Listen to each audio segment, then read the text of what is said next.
لمن الشاہدین۔ اللہ تبارک و تعالیٰ کے فضل و کرم سے ہم سب یہاں اس محفل میں حاضر ہوئے ہیں۔ میں اس محفل میں ایک مختصر سا جو بیان کروں گا اس میں ایک مختصر سا پیغام دوں گا، اور اللہ تبارک و تعالیٰ سے دعا کروں گا کہ میری اس گفتگو کو کرنا، آپ کا سننا سمجھنا اپنی بارگاہ میں قبول فرمائے اور ہم سب کو اس پر عمل کرنے کی توفیق عطا فرمائے۔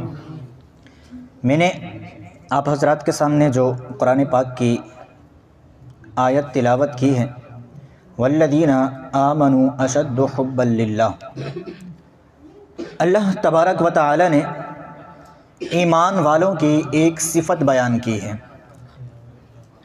اللہ تبارک و تعالی نے اس آیت میں ایمان والوں کی ایک صفت بیان کی ہے۔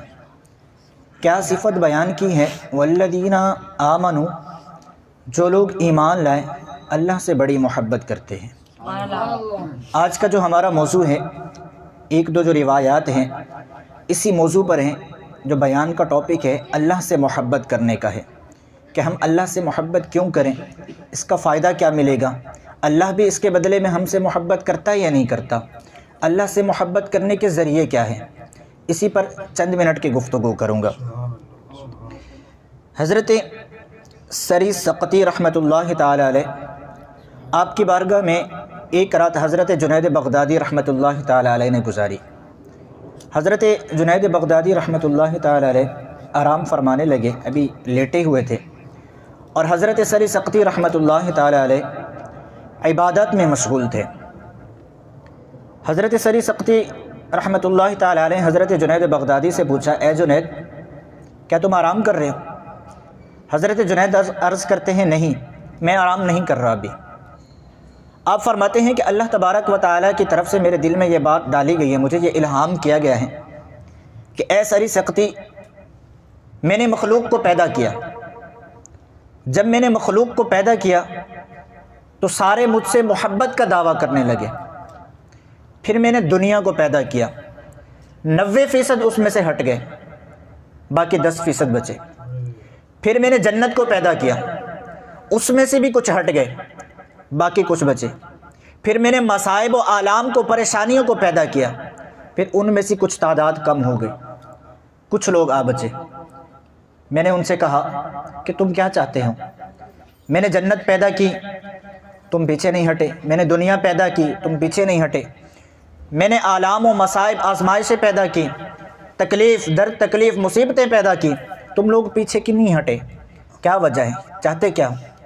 وہ عرض کرتے ہیں کہ اے پروردگار، ہمارا مقصود تو ہے، ہم تجھے چاہتے ہیں، ہمارا مقصد ہی یہی ہے کہ تو ہمیں مل جائے۔ اللہ نے فرمایا کہ میں تم پر آزمائشیں ڈالوں گا، میں تم پر آزمائشیں ڈالوں گا، مصیبتیں ڈالوں گا۔ وہ عرض کرنے لگے کہ یا رب کریم، اے پروردگار، تو ہم پر آزمائشوں کے پہاڑ توڑ دے، جتنی مرضی جیسے تو چاہے ہمیں آزما لے، مگر ہمارا مقصود تو ہے، ہمارا مقصد صرف تو ہے، ہم تجھے چاہتے ہیں، اس لیے آج ہم صابر کھڑے ہیں۔ حضرت جنید بغدادی رحمۃ اللہ تعالی علیہ نے یہ روایت اپنے ایک دوست کو بیان کی۔ تو ہمیں کیا چاہیے کہ ہم ان لوگوں میں شامل ہوں جو آخر تک کھڑے رہے تھے، صرف اللہ تبارک و تعالیٰ کی محبت حاصل کرنے کے لیے، نہ کہ دنیا میں ہم مگن ہو جائیں، نہ یہ کہ عبادت تو ہم ویسے ہی کرتے ہیں۔ دیکھیں، بعض اوقات انسان عبادت کرتا ہے جنت کے لالچ میں کرتا ہے، یہ تو لالچ کی عبادت ہوئی نا۔ بعض اوقات انسان جہنم کے ڈر سے عبادت کرتا ہے، عبادت تو ٹھیک ہے، اللہ کی بارگاہ میں قبول ہوگی، لیکن یہ تو ایک غلامی کی عبادت ہے، اور ایک عبادت وہ ہے جو صرف اللہ کی رضا کی خاطر کرتا ہے۔ علامہ نووی اپنی کتاب میں فرماتے ہیں کہ حقیقت میں یہی عبادت ہے، حقیقت میں جو اللہ تبارک و تعالیٰ کی بارگاہ میں ایک پسندیدہ اور عمدہ عبادت ہے، وہ یہ عبادت ہے جو خالص اللہ تبارک و تعالیٰ کی رضا کی خاطر کی جائے۔ چند اسباب ہیں اللہ تبارک و تعالیٰ سے محبت کرنے کے، چند ذریعے ہیں۔ ان میں سے پہلا ذریعہ ہے حضور سے محبت کرنا۔ اگر کوئی شخص اللہ تبارک و تعالیٰ سے محبت کرنا چاہتا ہے تو اسے چاہیے کہ نبی کریم صلی اللہ تعالیٰ علیہ وسلم سے محبت کرے۔ اور نبی کریم صلی اللہ علیہ وسلم سے محبت کیسے کرنی ہے، کیا کرنا ہے؟ صحابہ کرام رضی اللہ تعالیٰ عنہ نے ہمیں یہ دکھایا ہے، صحابہ کرام نے ہمیں یہ بتایا ہے۔ آج ان کی ہم سیرت پڑھتے ہیں تو ہمیں یہ پتہ چلتا ہے کہ صحابہ کرام نے اپنے جان مال سب چیزیں نبی کریم صلی اللہ تعالیٰ علیہ وسلم پر کس طرح نچھاور کر دیں۔ آپ تمام طلباء کرام ہیں، دینی ماحول سے وابستہ ہیں، تو میں آپ سے یہ گزارش کروں گا کہ آپ جن کو پڑھنا آتا ہے صحابہ کی سیرت پڑھیں۔ آپ کو پتہ چلے گا کہ انہوں نے نبی کریم صلی اللہ علیہ وسلم پر اپنی جانیں کس طرح لوٹا دیں۔ گھروں میں بیویاں بیٹھی ہوئی ہیں، اولاد ہے، ماں باپ ہیں، لیکن انہوں نے سب کچھ نبی کریم صلی اللہ علیہ وسلم کے نام پر نچھاور کر دیا۔ تلوار کے نیچے باپ آ گیا تو وہ یہ نہیں دیکھ رہے کہ باپ ہے یا بیٹا ہے۔ نبی کا حکم ہے، جو حکم ہے سر آنکھوں پر، کبھی یہ نہیں کہا کہ کہاں لکھا ہوا ہے، کیوں کرنا ہے، کس نے فرمایا، بس نبی کا حکم آیا، اپنی جانیں لوٹا دی۔ دوسرا ذریعہ ہے نوافل۔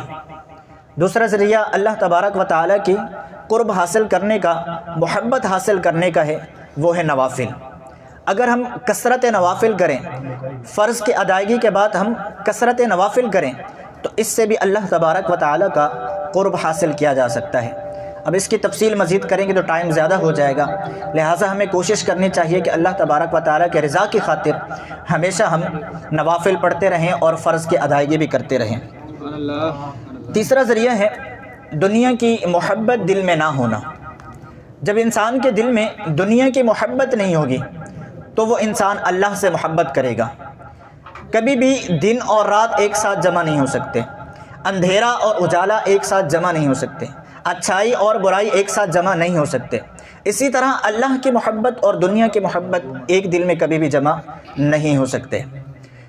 آخری جو چیز ہے، ویسے تو بہت ساری چیزیں اللہ سے محبت کے ذریعے، ایک اور ہے، وہ یہ ہے کہ اللہ کی مخلوق سے محبت کی جائے، اللہ کی رضا کی خاطر اللہ کی مخلوق سے محبت کی جائے تو اللہ کی محبت حاصل ہو جائے گی۔ حدیث میں آتا ہے کہ بروز قیامت اللہ تبارک و تعالیٰ فرمائے گا، این المتحابون بجلالی، میری عزت کی خاطر آپس میں محبت کرنے والے آج کہاں ہیں؟ میرے جلال کی وجہ سے، میرے روب کی وجہ سے، میرے حکم کی وجہ سے آپس میں محبت کرنے والے آج کہاں ہیں؟ مولا ان کو ریوارڈ کیا ملے گا، گفٹ کیا ملے گا، کیا تحفہ ملے گا؟